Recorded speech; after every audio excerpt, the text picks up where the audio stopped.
Hey everyone, and welcome to another episode of My Mind, Body, and Roots. I have got the awesome DeAngelo Webster here. He is the CEO of Practice Biopsy. He's a dad. He's a family man. If you haven't heard of him, I don't know where you've been, but you've probably been under a rock. But I've been following his journey for about 10 years now, and I'll let him take it away because he does a lot of different things. So, DeAngelo, thank you for your time. Hey, my friend, I'm really happy to be here. Kind of like I said in the time we had together before this, I really want to follow your curiosity with my time on your program. I want to be an asset to you guys. Nothing's really off limits. Anything you want to talk about, I'm here. My last seminar that I did for Practice Biopsy, I spoke for almost 10 straight hours. So I can definitely hang for the podcast. I'm a full-time practice owner. If you call our hours full-time, almost half the days we work, I go home at noon. I have the distinction of doing a startup practice as a school project. So pretty much right out of school, I went into working in my startup practice. We can go into more details of that. And we were kind of off to the races. Practice Biopsy was very much a journey and evolution in every sense of the way. So something that started as my daily vlog. So I had a Facebook group where I'd say, hey guys, it's my first day seeing patients. This is how it went. Hey guys, it's my second day seeing patients. This is how it went. Has evolved into a continuing education company in which we have provided educational resources to almost 2,000 dentists. We have a live seminar. We have books that have performed well, and we are doing financial accounting, bookkeeping services for dental practices now. We've got training for different parts of the dental team. And it's very much been an evolution and a passion project of mine. I'm not someone who, despite doing this stuff, wants to get out of dentistry. I know that's a really common thing with people who maybe do some extracurriculars, but my goal is to practice dentistry clinically as long as I can. I know that's one of the questions you asked me in the pre-talk too. Am I still practicing? I will practice till I'm 80 years old if my body will hang in there because I really love being a dentist. You can put $100 Amen. million in my bank account today and I'll be at work on Monday doing MODs. Honestly, man, I love that because you don't hear that very often. I've interviewed a lot of people, and I mean, I peruse Facebook pretty often, but I feel like everyone just wants to get out. But I kind of agree with you. Like, I actually enjoy the education part more than anything else. I love teaching because I think that's so vital, Sure. and I Yeah, think the way that the only reason that really part of why Practice Biopsy was born as a continuing education company is I Mhm. love to teach, and honestly, I'd be working at the dental school, but I don't want to be part of the bureaucracy of the dental school. I like Yeah, like that's so I do it my own way with Practice Biopsy. Hey, dude, that's kind of the way to go because like there's so many issues with dental school. I mean, that's my rabbit hole. I'm not going to go down it, but yeah, teaching is something that I think is so important because it's passing on the knowledge and that wisdom to your profession and to help the young ones, which I don't think we do enough of, is so key. So I think companies like yours or people that want to continue to practice and continue to learn and just give back to others, I think that's like super important. But besides that little tangent, I appreciate, talking about the whole background, D'Angelo, because like you said, it's been quite a journey for you. Leave your work day by noon, which I bet is super envious of many dentists. Like who doesn't want to leave at noon? But then you go ahead and do education and you know how to run practices and you help people. Like it's awesome. So, what besides the whole business aspect, what got you into dentistry? What like was your passion for it? And then what led you into that business side besides the clinical? Yeah. So I got into dentistry specifically. My dad was in healthcare. He was a PA, and I'm trying to decide what I want to be. So you're a kid. You see what your dad does, and I always loved that he would come home from work and he'd have these stories about patients. So today I Mm. met Mr. So and so, and man, this crazy story, and I met Mrs. So and so, and this happened. And I'm like, okay, that sounds. I want a job like that. And then one day I went to work with my dad and I hated it. My dad worked in a hospital. I'm like, people are dying. This is stressful. I don't want to do this. But I had a really cool dentist. And I'm like, hey, I get to do patient care, but I get more independence. I'm not in a big stressful environment. I don't have to be in a hospital. And I've always just been like a really, since I was a kid, a really independent minded kid. Always had a little bit of a personality that liked to do projects, come up with an idea for a project and execute it. And to me, that's what running a business is. So I knew that in a hospital dynamic, you can't do that. But in dentistry, you can. So I said, I get to have patient care. I don't have to be in a hospital. And my career basically gets to be a slew of projects. And that led me to dentistry. Very cool. So you went from seeing what your dad did as a PA and was like, "Nah, I don't want to do that." And then you found dentistry. That's awesome. It's kind of similar to how I ended up in dentistry. And it's kind of interesting because like I feel like people or kids or people that end up in dentistry for the most part, not all the time, they saw parents in healthcare and either their parents told them not to become doctors or they saw some type of dramatic shift in their little like shadowing career or exploratory phase and they ended up in dentistry.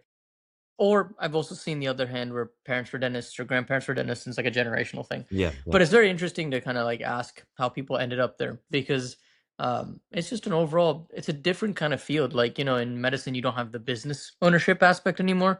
Like you said, a lot of, businesses are run by like healthcare executives and now PEs, and there's a whole conversation. But dentistry is still the one place where individuals such as yourself, myself, we can have small businesses and even if we want to expand into multiple practices. But so D'Angelo, like if there is one piece of advice you could go back in time and tell yourself, what would it be in terms of dentistry? What would you change about your journey so far? I usually give the same answer for this, and it is something on the business side in dentistry, and that was being a new practice owner. And at this point, I've worked with over 300 dentists who have transitioned into ownership, whether a startup or an Hmm. acquisition. And this always comes up, and it always is recurringly the same thing for a new practice owner. So it is very unlikely that if you start a practice or Hmm. acquire a practice and you're building a team, that you're going to make the perfect right choice of your team the first attempt. So my advice to go back in a time machine with me or to new owners, new startup owners, is to continue to run ads and build a pipeline to staff your practice as you grow. Because you can think you have the perfect team, and then someone turns out to not be so good, or someone moves and it just doesn't work out for some reason. And now you're scrambling, trying to rebuild your team. I always often tell the story of I was very systematic, very, very well planned. I wanted to do everything perfect when I did my dental startup, which, as I told you, I did as a school project. But when I did my startup, I had everything planned out to a T. I interviewed tons of people. I wanted the perfect team to start my office. So I interview, multiple rounds, tour to make sure I had the right people. I wanted to start off with 2 team members, one at the front and one clinical assistant. So I finally decided these are going to be the 2 and hired them. I did training, did onboarding. And the week before we opened, took them out to a restaurant, like waterfront restaurant, the weekend before. And we had a team meeting, like things are going to go great this week. Looking forward to it. Like, yeah, Dr. Webster, we're ready. Yeah, team, we're ready. And they ate a bunch of food and took leftovers. And the first day we're open comes up, and my front office staff who was with me, she walks in the door. She's still with me today, all these years later. And then my assistant never walked in. I never saw her again. I never heard from her again. She never texted, never called. She was just gone. And I had a schedule full of patients. And now I had no assistant that I had spent all this time to pick the perfect one. But if I had continued to plan ahead, I would have been more prepared, or you never know what's going to happen. So I always say to new owners, when you are doing a startup, it's very unlikely that you pick the perfect people your first attempt. And if you do, you get really lucky. In my experience navigating many doctors through the process of acquisitions is that typically within the first 12 to 18 months, all of the original team is gone. So you need to find new people. And it's just part of the journey. Now, why 12 to 18 months? Is there a reason for that or? It's just what I've noticed. Well, usually within 12 to 18 months, everybody is gone. Usually, if I hypothesize on this, I would say that if we think about who is selling a practice, the person selling a practice typically is probably older, maybe in their 60s. That generation of dentists is usually men, usually older Caucasian men. That's just the demographic of the older group because that used to be the majority of dentists. So the person who is selling is an older man who operates in a certain way, certain energy. They've been doing things a very long time. And then someone new comes in. They're younger, maybe they're female, maybe they have a different background, Maybe the background is very similar, but they're 30 years younger. It's a different energy. It's a different person. It's a different style of leadership. It's a different style of dentistry. And that team of 6 or 7 or 10 people who were there, that team worked for someone who was 65 years old and worked a certain way. So the odds that that same exact team is going to work for a 29-year-old or a 31-year-old that works very differently and has a different personality, grew up a different way, different background, it's very unlikely that it's going to be a perfect match. So either the new owner gets irritated with the new staff because there's too much change too fast, or the new owner wants them to stay, but they don't like the new owner and they quit, and it just ends up 12 to 18 months. Usually everybody's gone, even with the best of Very them. interesting. Yeah, I've What if, I've I've almost never seen a practice where that did not apply. huh? I was gonna ask you, what if the person ended up really liking them and they ended up staying? So I was just curious if you ever seen that, but I guess not. Okay, very Almost interesting. never. That actually Sometimes makes a lot sometimes of you'll get like sense. one staff member that like sticks through the whole transition, but usually 12 to 18 months, everyone's gone. Everyone's gone. Sometimes you get one that sticks around. Makes sense. Fair. So, what makes a successful acquisition or startup? Like, is it the dentist? Is it the leadership? Is it the systems in place? Because were talking about systems and how, like, even you had everything perfected, that the system never showed up. What have you seen as a successful practice owner or acquisition versus someone that isn't as successful? So all those things you mentioned are important. Startup and acquisition, different things matter. So it's very Okay. much two different questions. So we can start with acquisition. With acquisition, you want to have a smooth transition. Now, Hmm. in the big picture, it doesn't matter so much because bumpy transition, smooth transition, 15 years from now, it's like a 6 month period. But we all like to start strong. So we want a smooth transition. If you're in network, you want to smoothly credential with PPOs. That's a really big bumpy spot for many new owners. They buy the practice and realize they aren't credentialed with any insurances, and they have a schedule full of patients who think that you're in network and you're not for a while if that transition's not smooth. We also want a smooth transition, hopefully with the staff, as we just talked about. Now, it can be smooth even if they don't stay around for 10 years, 5 years, 3 years. And you want a smooth transition of the legacy of the selling doctor. So, what does that mean? So, you don't want to just have a new face in there with no context. Like the old person's gone, here I am. You want a smooth transition. So, it can be something as simple as something really effective is you get a nice photo with the selling doctor and you. And you're shaking hands, he's putting the keys in your hands, you're looking like best friends. And you take that photo and you put it on your website, or you take that photo and you run it as an online ad and you write a letter with it. After looking long and hard, I realized that there's no one I trust my patients more with than new doctor, and I fully trust him with your care. And there's a picture of him putting the keys in your hand. You run it as a promotion. You put it on the website. You print it out on a stock cardstock, and you put it in a frame in the lobby with the essay. So when they walk in, you get the social proof of their dentist that they like shaking hands with you, looking like friends, and saying they trust you. So you get that transference of trust and that transference of social proof if you can visibly display or somehow display that the dentist that they trust and likes you. So you want to transition that legacy smoothly. Another thing that is an important variable for an acquisition.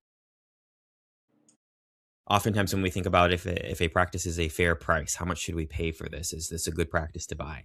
The value of an acquisition and like where you make your money as an owner in an acquisition comes down to the revenue delta that you are able to create, because that's where you're going to get your profit from. Okay.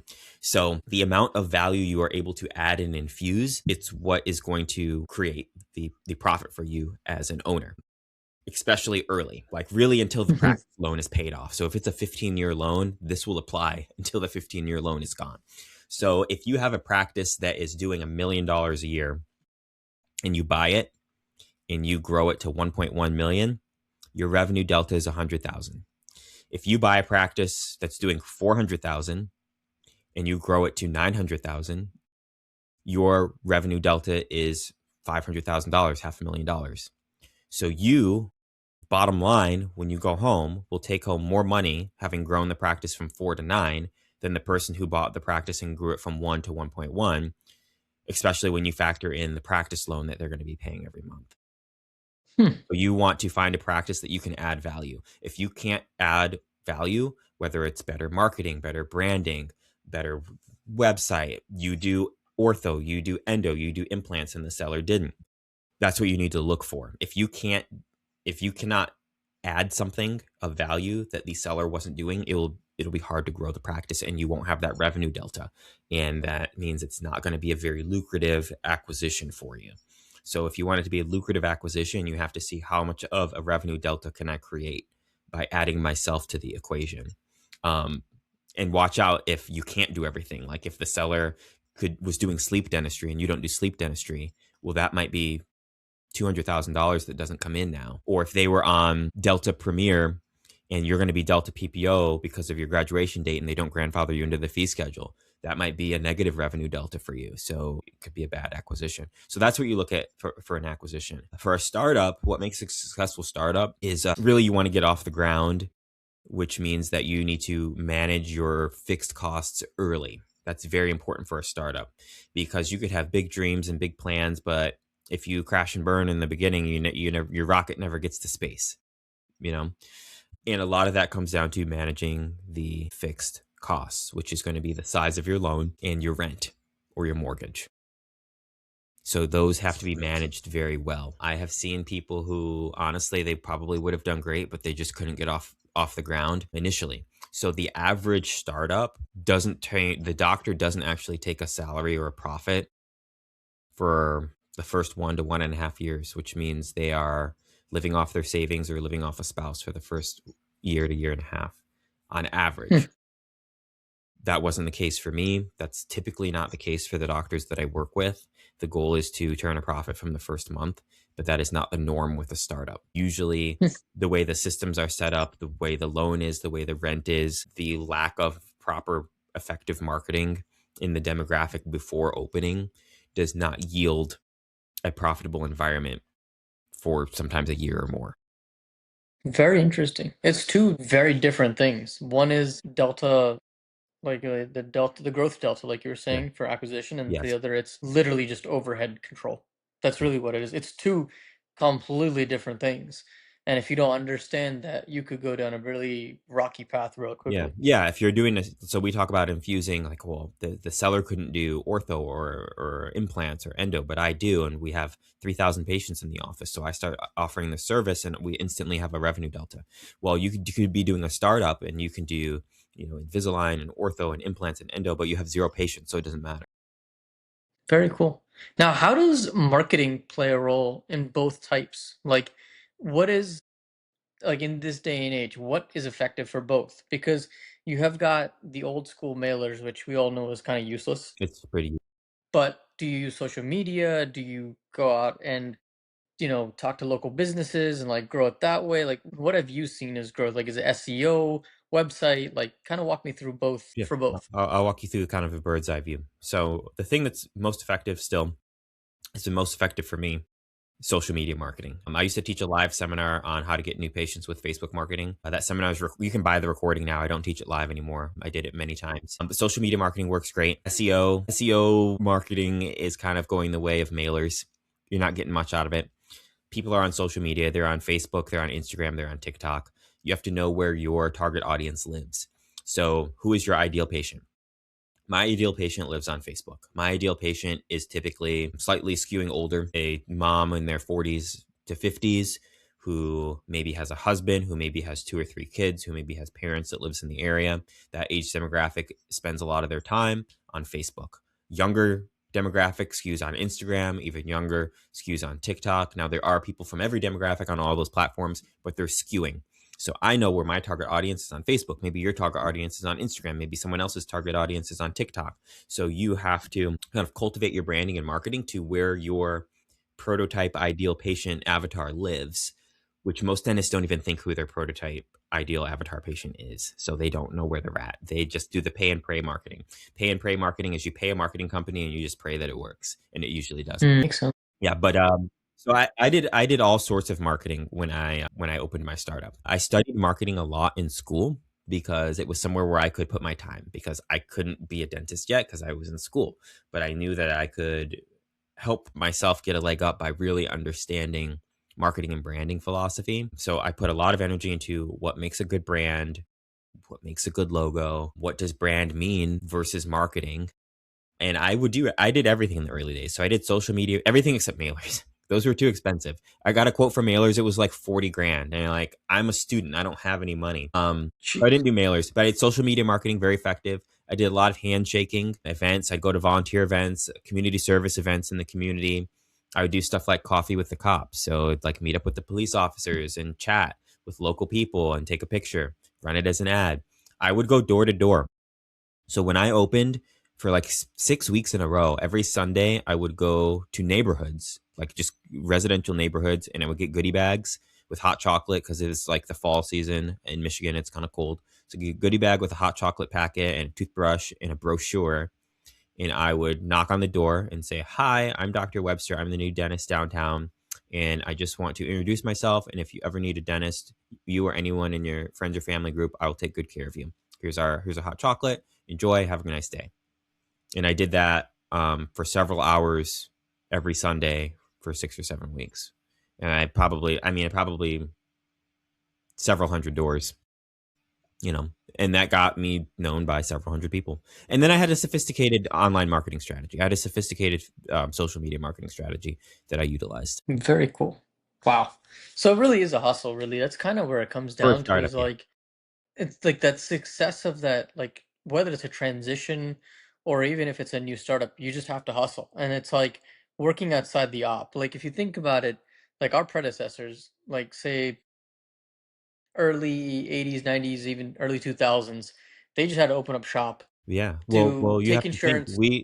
we are not far removed from a generation of dentists like in the 70s, 80s. It was illegal, or it was illegal or against the ADA board, whatever they call it, the ADA board. You were not allowed to market. A Wow. dentist could not run an ad until I think like the 80s. They said you could start running ads. You were not allowed to advertise as a dentist until somewhere around that time frame.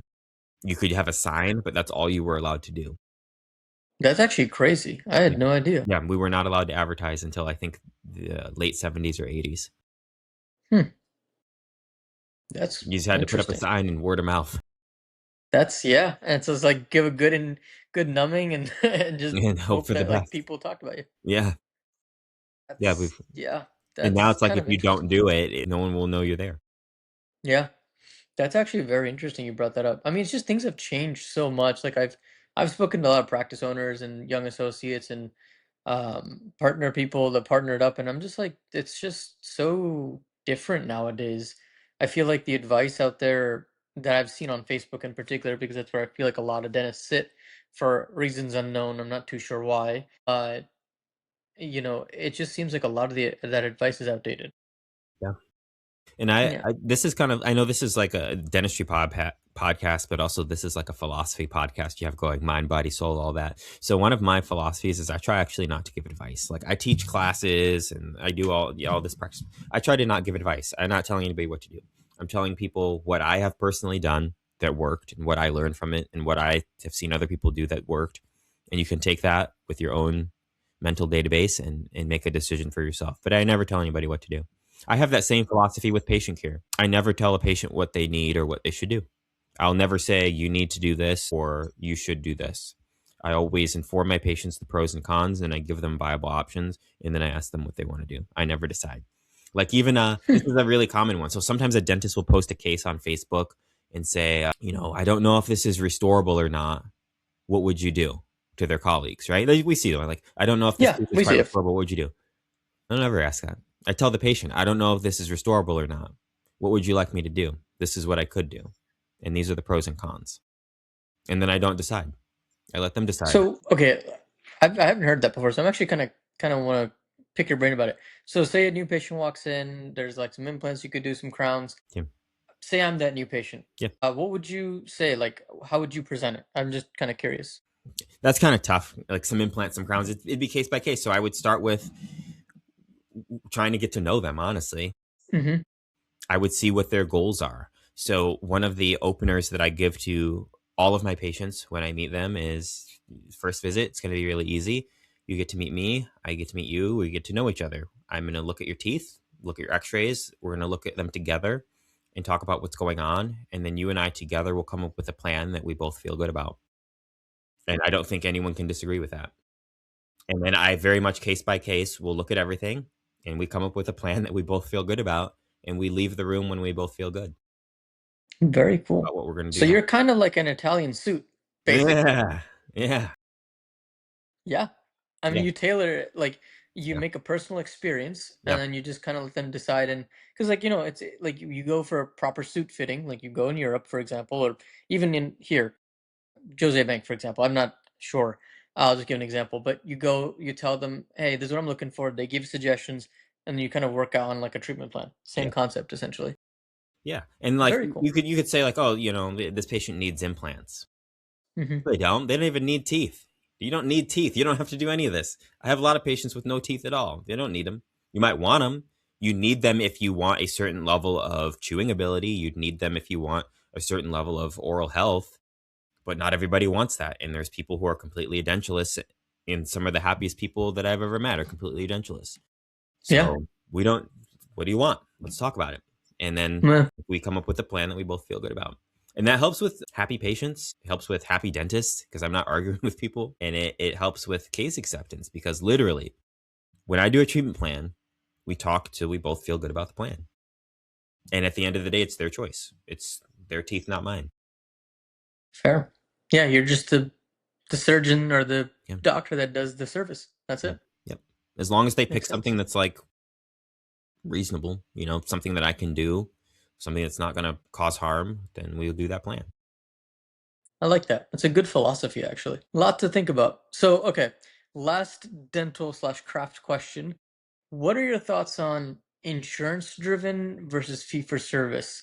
And I'm going to double that down a little bit and say, do you think fee for service practices can still exist, or is everything going to become insurance driven? What are your thoughts? They can definitely still exist. I know a lot of dentists who have successful fee for service offices, have acquired them, work in them, started up as them, and have done well, and vice versa. I know ones that do very well being insurance driven. I've seen it done well both ways. If you will do well in either of those categories largely depends on personality. The personality, clinical lifestyle, and demographic are three very important factors. And they all the stars have to align to do well. So someone could be a fantastic fee for service dentist, and I've seen them struggle in an insurance office.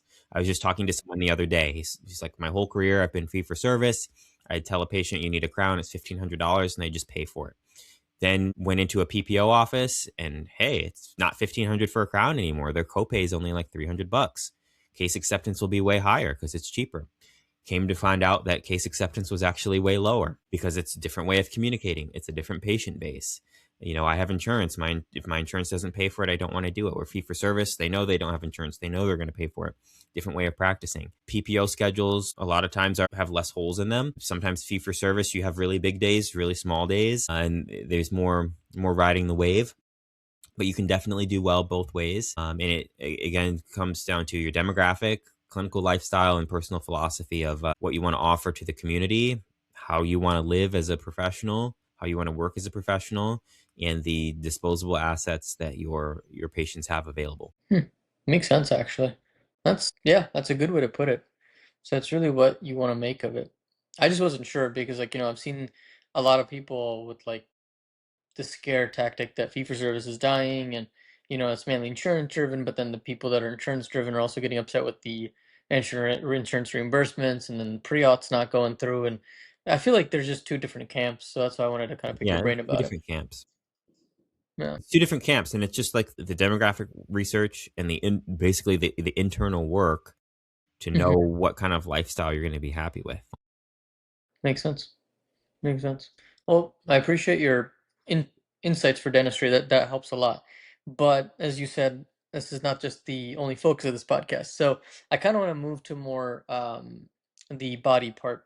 And this is a little bit, I think you and I will really enjoy talking about is how do you keep spiritually fit? Do you practice a religion? Do you, believe in a certain philosophy? Do you work out? Like, how do you take care of yourself so you can serve others, serve your family better, and just do better overall? So, what does that look Sure. like for you? So that's a lot of micro questions and a big question. So you might have to circle It back is. and clarify them. I'll start with like physical body health. So I engage in physical exercise 7 days a week in some form. Sometimes I switch up my plan, depending on how my body's doing and how my body's feeling. But right now, I do 3 days of weightlifting. I do 3 days of cardio of varying intensity. So one cardio day might just be going for a walk, and another cardio day might be doing, wind sprints. And I train martial arts 1 day a week for 2 hours. Hmm. Very interesting. What type of martial arts do you practice? I practice mixed martial arts, so I engage in various different fighting styles. But the foundation, so most people who train MMA, mixed martial arts, they have a foundation. So some might be a foundation of karate, foundation of boxing, foundation of Brazilian jiu-jitsu. My foundation is a fighting style called silat, which not a lot of people know about, but that's the foundation. So I train MMA, and my foundation is silat. And I don't do tournaments or anything because I don't want to hurt my hands, and that would be Yeah, very smart. But I train 2 hours a week. very cool. And did you start that when you were younger? Was it something in the last couple of years? Like, how did you stumble upon it? I specifically started that 3 years ago. I've been doing it for 3 years. I've been training mixed martial arts, and honestly, I needed it. This goes to the mind, taking care of your mind. I didn't do it for a physical. I needed something to break up my week where I could almost turn my brain off, like from all the million things I have to manage, being a husband, being a dad, running multiple businesses, and all the things of life. It's like this slice of time where not only do I get to turn my brain off, I have to, because if I'm like distracted, then I'll like get hit in the face. So it forces me to relax. And the guys that I'm there with, and I say, yeah, this is like the most relaxing part of my week. Like people don't get that. Like I'll tell people like, yeah, I fight for 2 hours. It's the most relaxing part of my week, but it really is, because it's a time where I get to turn my brain off. Nobody needs anything from me. I don't have to solve any problems. And I get to be a beginner, not an expert. I get to be the person who doesn't know. I'm not the expert in the room. I get to be the beginner. I just get to be the person who shows up and learns. Very cool. Yeah, I respect that a lot. And like martial arts has a close place in my heart. I did it when I was younger for quite a like almost a decade, and I stopped. But I miss it. I want to pick it back up, but at some point I will. I know that, but I just have other fish to fry, unfortunately. But that's really cool. Like, because I remember as a kid that it was actually my favorite time as well because, I hated school. I never liked school. And I would go in the afternoons. My mom would drop me off, obviously, but I enjoyed it a lot because the discipline, the unity between colleagues, friends, sensei, That's great. Yeah, the unity aspect. it's different. It's nice. It made me, I think, as a kid, it helped me have discipline, which I look back and appreciate a lot because I'm very structured. And I think it comes down to, starting karate and martial arts all the way back then. So I'm glad that you do that too. And you talked about it shutting your brain off because I remember it doing the same for me as a kid. It's great. Now you do the cardio. What is your favorite kind of cardio? Do you compete in that at all or anything like that, of that No, I nature? don't do any athletic competition. I just Okay. do it for myself. My favorite kind of cardio is actually a recumbent bike. So Huh. I have a stationary recumbent bike, not outside. Yeah. I have a stationary Okay. Okay. recumbent bike because when I was just kind of lifetime, I don't know, maybe I have bad ligaments or something, but I would suffer from knee pain and as a dentist, back Hmm. pain. So a recumbent bike is really, really, really, really easy on your joints. Your back's not going to hurt, your knees aren't going to hurt, but you still get the cardio exercise of riding a bike. So I like doing recumbent bike stationary. My Very favorite cool. cardio. Yep, and it's like no pain on the joints. It's great. And when did you start that? Like, was that recently as well, or Specifically that bike or just like exercise? just in general? In general, probably when I was 16. I've had a exercise fitness regimen since I was 16. Very I cool. think I fell off of it a little bit when my first son was born, but then I got back on the bandwagon. Yeah, I mean, when you start young, I think, man, like It's just I started when I lifestyle was young now. too.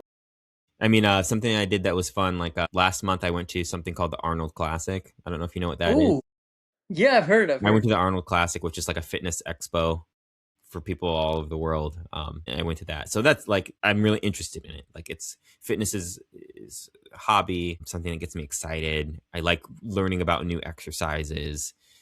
I like watching people exercise. Like it's kind of weird, but I enjoy fitness. I enjoy staying healthy and keeping my body strong. Yeah. And I think talking about that, like in dentistry, and I will bring it back to dentistry, is like I think it's probably the most underrated thing because we have such a taxing profession, and have a tendency to hunch over, especially with like people not using ergo loops and not taking care of their posture.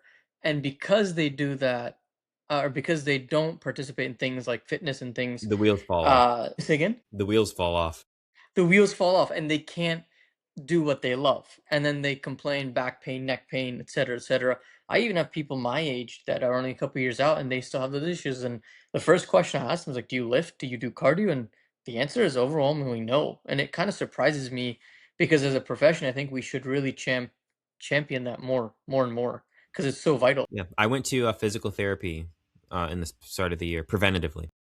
Like most Hmm. people go when they have an injury or something. I went because like my posture could be a little better, a little bit of pain. I'm gonna do like preventative physical therapy, and I did. And something that got me really thinking about that is actually LeBron James. So LeBron James famously spends. I don't know if you follow basketball. I do. Most NBA players retire when they're like 34. Like that's the end. They start breaking down. And he's in his 40s and still amazing. And he famously spends between $1 and $2 million a year to like maintain his body, whatever that means. And I'm like, all right, I'm not LeBron James. I'm not going to spend $1 to $2 million a year to maintain my body, but I probably shouldn't spend zero. Like I should probably do something. So what am I going to do? So, you know, I You do that. That's very, yeah, I mean it makes total sense, man. Yeah. I mean, it might be like might go physical therapy if something's feeling tweaked. You might Hmm. go to massages. Something I did for a long time that I really liked is like getting professionally stretched. Like they'll stretch so that your ligaments stay good. Like Yeah. professionally stretch you. I did that, I invested in doing that. And again, healthy diet, invest in healthy food. I have a home gym that I built so that I can take care of my body and I don't have to commute to the gym when I'm tired after a long day. I just have to commute to my basement, and we can do it that way. I Definitely love that. investing in the body so that the wheels don't fall off. I talk Now, about this a lot with one of my colleagues. He was actually a pro athlete before he was a dentist, and him and I talk about this all the time. hmm, Dentist is his now retirement gig. I love that. Now, why do you think we don't talk about all this as a profession? Like, why do you think that it's just not talked about? Like, out of curiosity. I think it's just the American culture of being out of shape. Like I think it's like one in what is it? 1 in 3 Americans are overweight or obese. Like it's just the American culture, and you transition it to dentistry. So I think dentists are probably just as in shape or out of shape as the average American, but the average American doesn't need their body in the way that we do. Hmm, So we feel it that makes more, and sense. then you hear our colleagues complain about it. Fair enough. Now, spirituality wise, I'm gonna go into the body. What makes D'Angelo run? Is it a religious thing? Do you meditate? Are you spiritual? Like, what makes you mentally run every day and allows you to Makes me continue doing what you mentally do at a high run. level? I do meditate. I do Hmm. journal. I don't meditate every day. Hmm. I journal. I try to be self-reflective. I try to live with gratitude. And I'm big on like affirmations and self-reflecting, like what's important to me and why. And I think about that a lot. I think about it all the time. I read and live by a lot of principles of stoicism. So I read a lot of content material about stoicism, and I incorporate a lot of those philosophies into the way that I live. Incorporate a lot of principles from certain Japanese cultures into the way that I live. Principles like Ikigai, principles like Hmm. Kaizen, which I can talk more about too. My license plate says Kaizen on it. I love it. And I would say those things make me tick. Living with gratitude, living with care for the people that are important to me, doing my part to make things better. Talk. Living a life of peace. Like a lot of this comes down circle, like all those things you just said circle back to me to living a life of peace and kindness, which is even in my practice I try to exude that. In my family I try to exude that, like living a life of peace and kindness and acceptance of others and acceptance of self. I like that. Now, Tell me a little bit more about Ikigai and Kaizen. Sure. I've read about it, but just for like Sure. people in general, like what drew you towards that Japanese philosophy and what in Yeah. particular? Yeah, so what drew me to Japanese philosophy was actually my best friend. So my best friend from childhood, who we became friends when we were 8, we're still best friends now, almost 30 years later. And I don't think in 30 years we've ever gone more than a week without talking to each other. And he actually grew up in Japan. So I would spend time over his house, and there was always Japanese stuff. Japanese TV shows we would watch, Japanese food we would have, Japanese decor in the home. And he's just like an American blonde guy, but he grew up in Japan because his father worked for a company and they had to move there. And I just got exposed to a lot of it. So that was the initial exposure, and then I learned about certain things over time, and those principles were some of them. Like the principle of Kaizen, it's a word that means continuous small improvements. So you're not trying to hit a home run. It's just in a nutshell, it's the concept that every day you try to get 1% better, and over time it Mm, compounds. One small way. Every day you just get a little tiny bit better at something, or you make something a little bit better, or you do one small thing to help someone around you every day. The concept of ikigai, it's basically like the Venn diagram of life. So with ikigai, you think about leaning into the things that you truly care about and love and enjoy, and you see where all those things overlap, and you pretty much only do that. And if mm, it's not something that you care about or love or enjoy, or does not tie into that somehow, then you just don't do it. And then when you're only living in a way where you're doing things that you care about, love, and enjoy, then you're happy and relatively stress free. That's the concept. yeah, fair.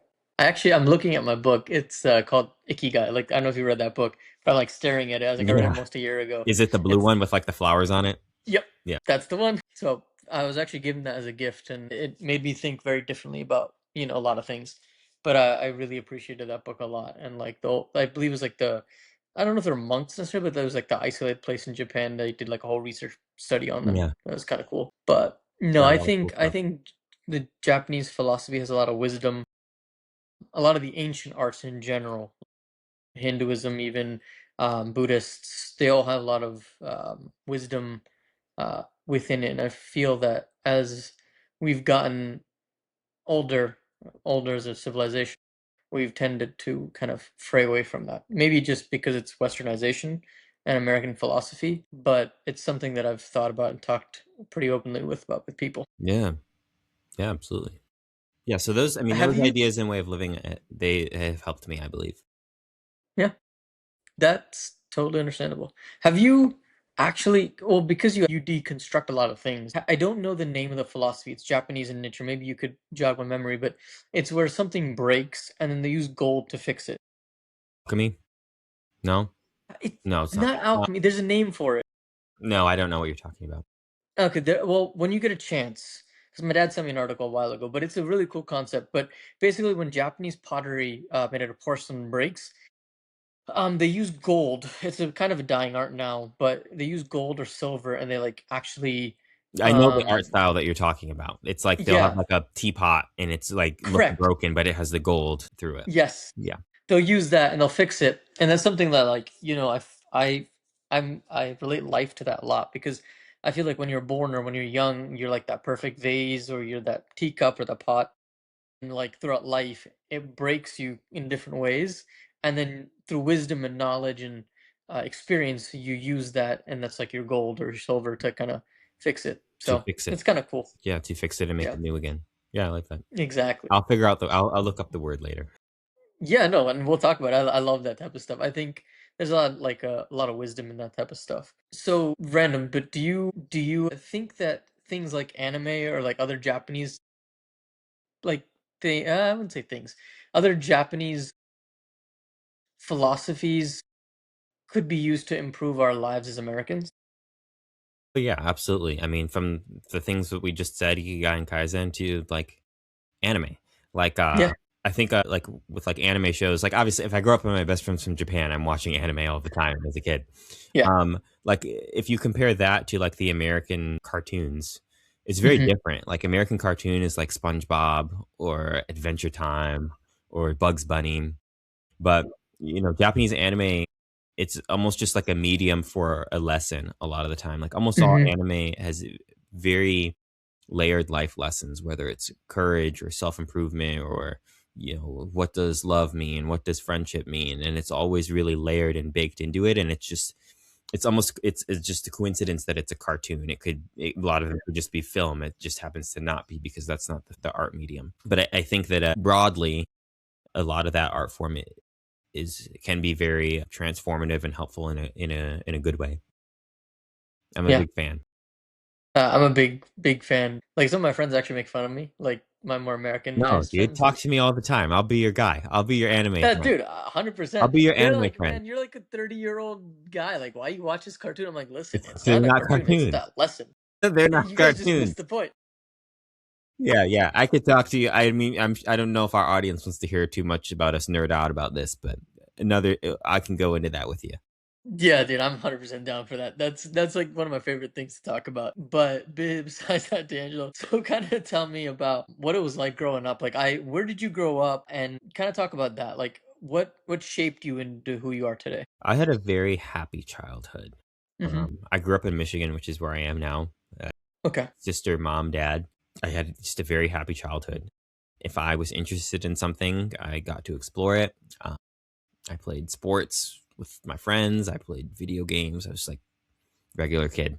I performed very well academically, and I was just able to have fun. It's a great childhood, and it was one that made me feel like if I wanted to do something, I could. So, like, I Hmm. decided when I was 12 I was going to be a dentist, and then I just did, and I set other career goals and life goals and financial goals, and I just believed I could do them because things were going well, and we kind of kept the path. I didn't come from like a wealthy family. I've never had a business owner in my family before. I never had a doctor in my family before. I was a first generation traditional college student. My dad did go to college, but took a very non traditional route. So, first generation doctor of any kind, first generation business owner, and first generation traditional college student. But I had a great childhood. Would you say there was anything you would change about your childhood? Is No, there just one experience or one thing you just no, no? no. I had great parenting, had a great childhood. Um, and I feel people talk about privilege, privilege because you're so tall, or privilege because you're a certain gender or race, or privilege because your family was wealthy. I had the privilege of having good parents and a good childhood, and I think that that might be a bigger privilege than all of that stuff put together. Hmm. Makes sense, actually.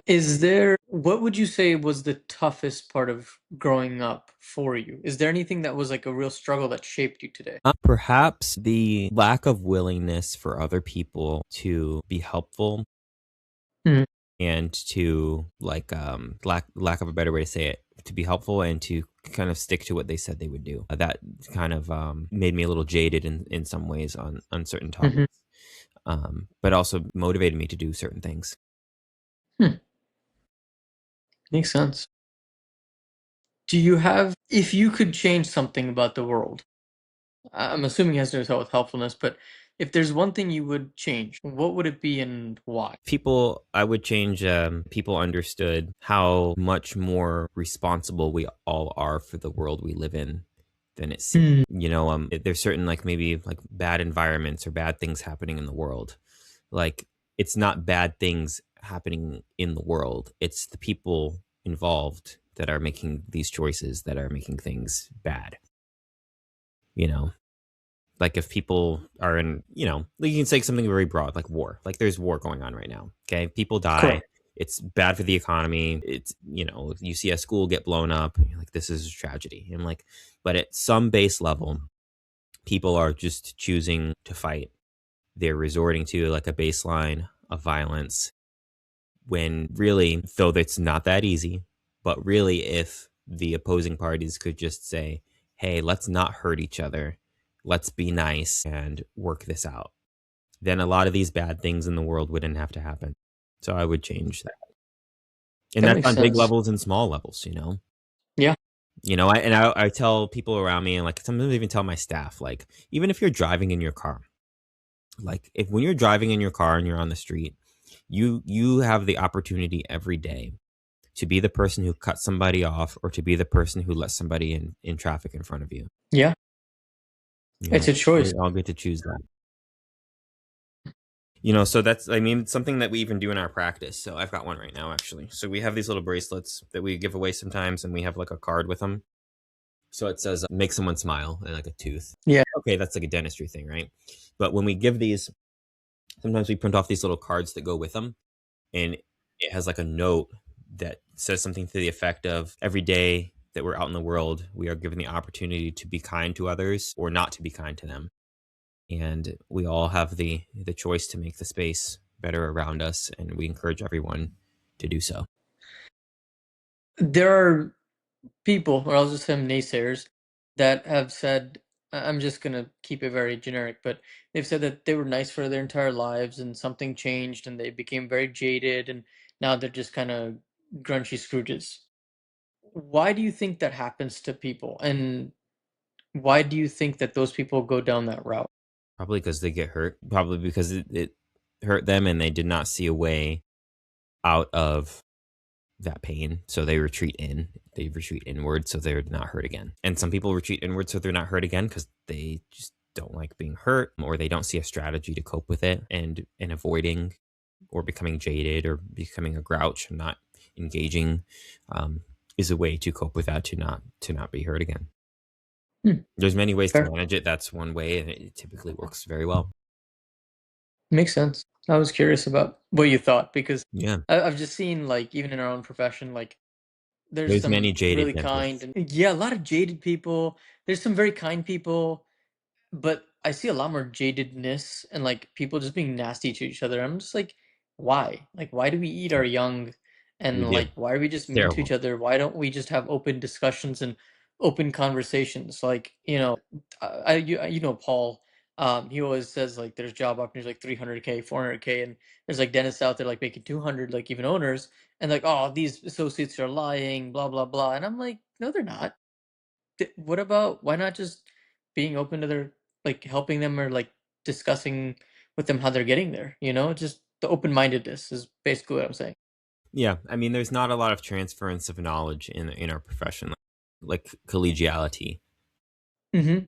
There is a It's like every generation. Like if you look back, like year after year after year, the dentists are complaining about the same thing. And they're Mhm. complaining about the same thing, not because it hasn't been solved, but it's because people who have solved it are not going back and say, hey, this is what you do so that you don't deal with this problem that I dealt with. They just like Mhm. solve it for themselves. And then to the next generation, it's up to them to figure it out for themselves. There's a book called The Winner Effect. It's really good. It talks about this concept of, a lot of times, people who have attained a certain level of success, and they actually see it like a lot of times like a successful parent, and then the kid is not successful. We can see the same pattern, like someone successful in a profession, but then like the younger ones under us are struggling. It's Mhm. because the knowledge transference doesn't happen, and it's called hiding the ladder. So instead of showing like the ladder and the steps that somebody took to overcome something, they hide the ladder and they say, "Hey, I'm here. I'm doing good. I'm at the top. Best of luck to you." Or they'll like feign ignorance, like, "Oh, I don't know." It's like so and so, like, how do you run your practice and have it go well? I don't know. My accountant does that. I really don't know. Like they know, they just don't want to talk to you. You know, Yeah. or giving just enough critique to not be helpful. Like if someone posts a case online in a Facebook group, someone will chime in like, I would never let my patients walk out the door with a crown looking like that. Well, you critiqued it, but you didn't give any advice. What would you do? And they don't do that part, and that's what hiding the ladder is. And I write about that concept a bit in my book, which is actually right there. It's called You Don't Know What You Don't Know. It's free for the digital version for anyone who wants it. Practicebiopsy.com. The digital version is 100% free. If you want a hard copy, it's on Amazon for a few bucks. Fair. Yeah, I think I see that a lot. Like there's some people that are like, "Oh, there's an overhang here, like it's not a perfectly seated crown." And it kind of like and I see all the critique and I'm like, "But you weren't there." Like what if the patient was really hard to deal with? Maybe like they couldn't open like there's just so many like question marks that's like things that you don't consider. Instead of like just always just being critical, just maybe also ask them, well, what was it like? And like kind of give tailored feedback to Yeah. that. So to give something helpful to that, so I find like a lot of in theory, these big Facebook dental groups would be more like study groups, and they're not. But I have found very effective to connect individually with people in like these Hmm. Facebook groups and create like smaller private groups, like group chats of dentists that I trust. and that's the study group. So if you have like a crown margin you're not sure about, you don't post it in the big group with 50,000 people. You post it in your smaller group with 15 and say, hey guys, this is a case I'm working with. What do you think? And that's like a safer environment where you can actually learn and have mentorship and peer group and mentoring back. I think it was Da Vinci who made like the one third rule. It might have been someone else. I think it was him. But the concept is, in your peer group, you want to spend roughly one third of the time giving back and teaching. You want to spend one third of the time with like a peer, someone who's going through the same things you're going through, and one third of your time with someone who's like way ahead of you in a certain area so that you can learn from them.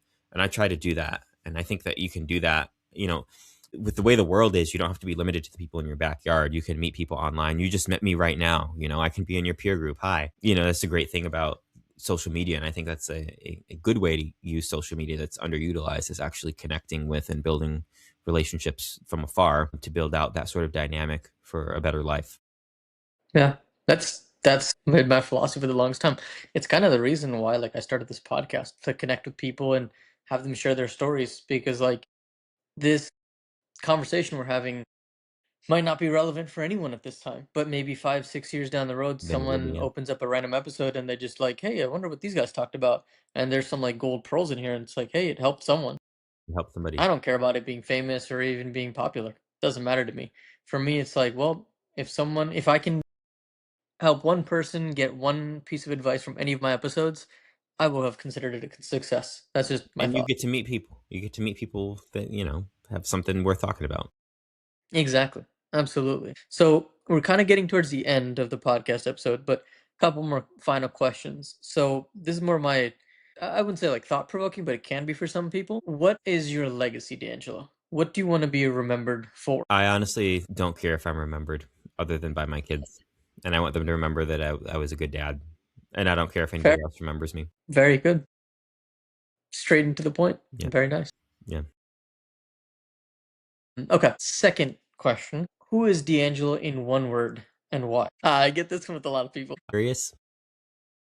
Curious. Yeah, Why? curious. I think everything I do, I'm trying to figure out the next thing. Like, what's the next project I want to do? Or what's this person all about? Or how can I help my kids with this? Or my kid said something to them and they made this facial expression. Why? Or I was spending time with my wife and I want, to make her happy this weekend, but what could I do? I'm always Mhm. curious, uh, just throughout the day. With my patients, I'm meeting a new patient. I wonder why they're here. I wonder how they heard about us. I wonder why they picked me instead of the dentist down the street. I lead every day with curiosity. So I would say in one word, Hmm. I'm just a curious person. Fair. No, that's good. That's actually, I could see that. And my last quick shot question is, what is a final piece of advice you have for the audience? It could be anything. Think about what you want. Most people don't. Think about what you want and why. Like really sit down and like get a piece of paper. What do I want out of life? What do I want my life to look like? What kind of people do I want in my life? Who do I want to be? How do I want, down to little things? How do I want my house to look when I walk inside? How do I want my house to smell like when I walk inside? How do I want to greet my partner when I get home? How do I want to say goodnight to my partner before we go to bed? What type of life do I want my kids to have? And then with each of those things, why? Because you might think you want things a certain way, but when you ask yourself why, maybe you realize you don't, or maybe you realize it's not that important, or it's more important, or you might want a little different. So think about what you want and why, and it can help you have more of that ikigai and more of that kaizen. Very good. Yeah, I like that a lot. That's a good way to. I think this whole like, that whole like last answer really sums you up as a person, and I appreciate that about you. So that's good. I appreciate you too. But that's pretty much it, man. Like it's a pretty laid back podcast, and I just want people to learn something. That's it. Absolutely. Like it's, and I hope that someone in the future does. I had a And so fantastic that's, time. I really enjoy this yeah, type of podcast. Usually it's more of the same question, like how do I lower my overhead? I'm like, okay, did you do this, this, and this? But I enjoy this type of conversation, and yeah, fantastic. I mean, anytime you want me back on, I would love to. If you want to talk privately, I would love to as well. yeah. Let's do it. Hey, thank you everyone for tuning in to another episode of Mind, Body, and Roots, and thank you, D'Angelo, for your time. I appreciate it. Until next time, my friends. Be Take well. care.